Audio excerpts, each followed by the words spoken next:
A linguagem faz parte de sua vida provavelmente desde pequeno. Aquelas pessoas que podiam escrever na adolescência, anotar um versinho ou outro. O Câmara Livre de hoje quer conhecer um pouco da vida de Reginaldo Tec. O Tec é de quem? Meu pai. Meu pai que me ensinou a escrever meu nome. Seu nome, que origem tem aqui? É incomum o sobrenome. Meus avós chegaram no Brasil em 1907, vindos do norte da Itália, que estava sob domínio austro-húngaro. Então eles são meio austríacos, meio italianos. Até hoje existe uma briga a respeito disso, em função dessa questão de guerra aí. Então a gente, na verdade, nem sabe direito se eles são austríacos ou italianos, mas eles falavam italiano. Nesse caso, no seu caso, eu ia falar esses olhos claros, esses olhos coloridos aí são de onde? Do pai e da mãe ou de ambos? Do pai, dos italianos. Eurodescendente. Você nasceu em Bauru? Nasci em Bauru, dia 14 de janeiro. O que você recorda da sua infância, Tec? Eu me recordo dos altos da Vila Falcão, ruas de terra, uma coisa assim, algo muito simples, uma vida simples, mas muito legal, muito interessante. Eu me lembro que eu acordava, acho que eu tinha uns 3, 4 anos, acordava, corria para casa de um vizinho, eles eram afrodescendentes, e eu vivia lá, ia no cheiro do feijão. Quando cheirava o feijão, eu saía correndo, ia para casa deles, ficava lá acho que o dia inteiro. Seu pai fazia o quê? Meu pai foi funcionário público na área da saúde. Ele sempre foi. Ele se aposentou, hoje ele é aposentado. E foi, inclusive, ganhou como enfermeiro do ano enquanto ele trabalhava.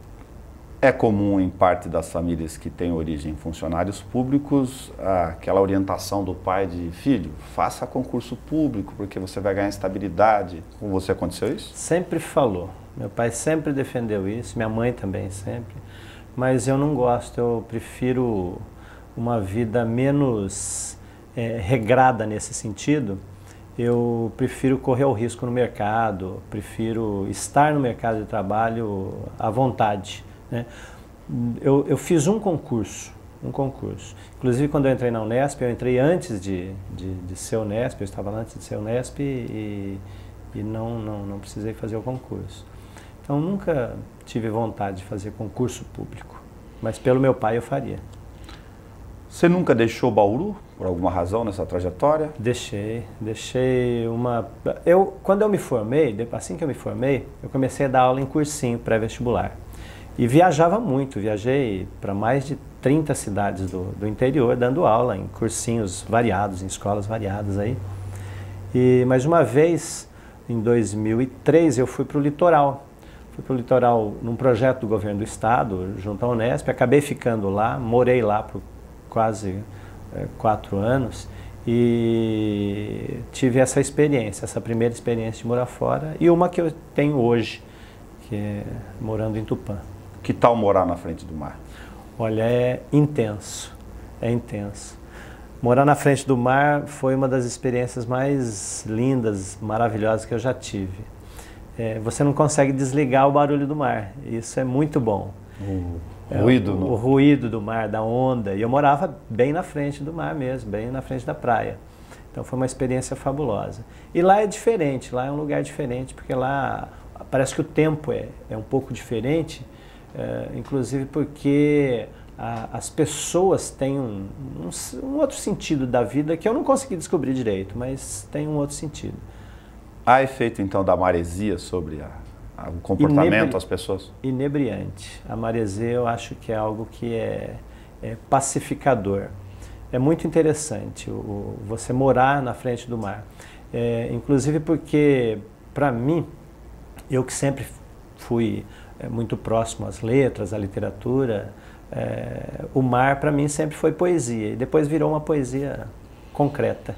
Você foi menino, fez colégio aqui, depois fez USC, a Universidade Sagrado Coração, em letras. Não sei se o nome já era USC. Era FAFIL. Era FAFIL.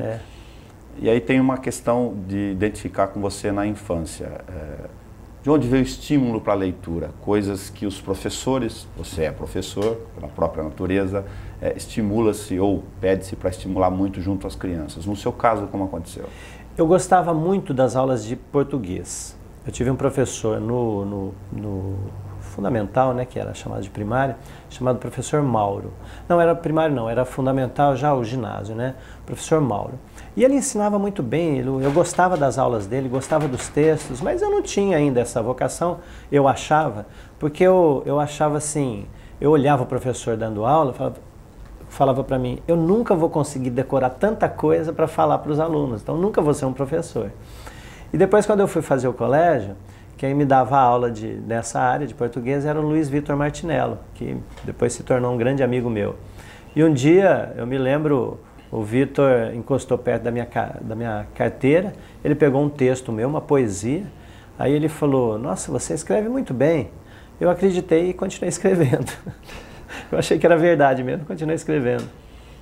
A questão da língua portuguesa, junto aos jovens, parte dos jovens, você há de ter tido relação com isso também, se afasta, como se afasta da matemática, pelo receio, talvez, ou medo de não ter o domínio de todas as informações, que ela tem uma série de regras. Aí entram outros horizontes, que é o gosto pela leitura, questões muito íntimas, pessoais. O que você acha que o professor que não saca isso ainda deveria levar como elemento para que esse medo que o menino tem se perdesse eventualmente? Eu acredito que o professor, nessa área de língua portuguesa, deva se afastar um pouquinho dos livros, da tradição, não dos livros, mas daquela tradição muito fechada, muito acertadinha, arrumada, aquela coisa do programa que se dá, e deve se somar mais à realidade das pessoas, as coisas que acontecem na vida. Então, eu vejo que muitos alunos não gostam, por exemplo, de literatura, mas na verdade não gostam daquela literatura planejada, aquela história, aquela cronologia. Mas quando você trabalha o texto, o conteúdo e as relações que esse texto tem com a vida dele, ele começa a gostar ou ele tem uma possibilidade de gosto por aquilo. Então eu vejo que a literatura precisa muito mais de poesia real do que da poesia regrada. O que afasta o hermético das regras que são necessárias, enfim, ter noção? Não sei se exatamente as regras, porque elas até facilitam, mas eu creio que mais aquela coisa de cumprir a programação. Eu tenho que cumprir uma programação e às vezes eu estou falando sobre o barroco, eu estou falando sobre o arcadismo e sem aproximar essas estéticas literárias daquilo que é real mesmo. Então, por exemplo, se você pensa no arcadismo, que trabalha com a natureza, que trabalha com o carpe diem, se nós pegarmos a nossa vida cotidiana, real, atual, ela tem muita relação com isso, como sempre tem relação com todas as partes da literatura. Então é preciso fazer essa relação, essa proximidade. A nossa educação, por exemplo, é essencialmente romântica. Ensinam-nos a nascer, crescer, ter uma profissão, casar e ser feliz para sempre. E a realidade real não é assim. No seu caso, a letras e o universo do conteúdo, das palavras, do mundo da imaginação, foi uma relação natural do papelzinho do professor que viu você escrevendo versos? Ou isso amadureceu depois? Eu sou muito observador e eu tenho um sentido assim de perceber as coisas muito aguçado. E eu tenho facilidade de ler tanto o texto verbal quanto o texto não verbal, texto escrito, a imagem, eu tenho facilidade de ler e transformar isso daí em uma outra coisa, tá? Como cozinhar, né? Transformar a matéria-prima em algo saboroso. E esse exercício diário de escrever muito me ajudou bastante também. Além da observação, o exercício de escrever. Eu escrevo muito, intensamente. Eu não paro de escrever. Da formação acadêmica em letras para a pós-graduação em linguística, aí foi uma ponte natural? Ponte natural porque aí eu fui conhecer aquilo que era a verdadeira essência de cada autor, fui conhecer os conteúdos, tive professores maravilhosos, Roberto Magalhães, que na verdade me ensinou o que é a literatura. E essa fábula toda que é a literatura foi acontecendo naturalmente depois do curso de letras, aí na sequência o curso da pós-graduação, mestrado em linguística, onde eu fiz um meu trabalho sobre samba enredo. Então foi natural. Você deu uma ponte aí, um gancho que a gente chama no jornalismo. Sim. Se não tem essa fábula, essa questão do encantamento pelas palavras, no caso do papel do professor que a gente estava falando, fica mais difícil, esse menino pode se assustar mesmo. Inclusive o que eu falo muito para os meus alunos é: encante-se pelas palavras. Você tem que ficar encantado. E não é a palavra só, a palavra e o significado dela, mas é a palavra em si, concreta. Eu até brinco, falo assim, olha para o ar, aquela voltinha, barriguinha, né?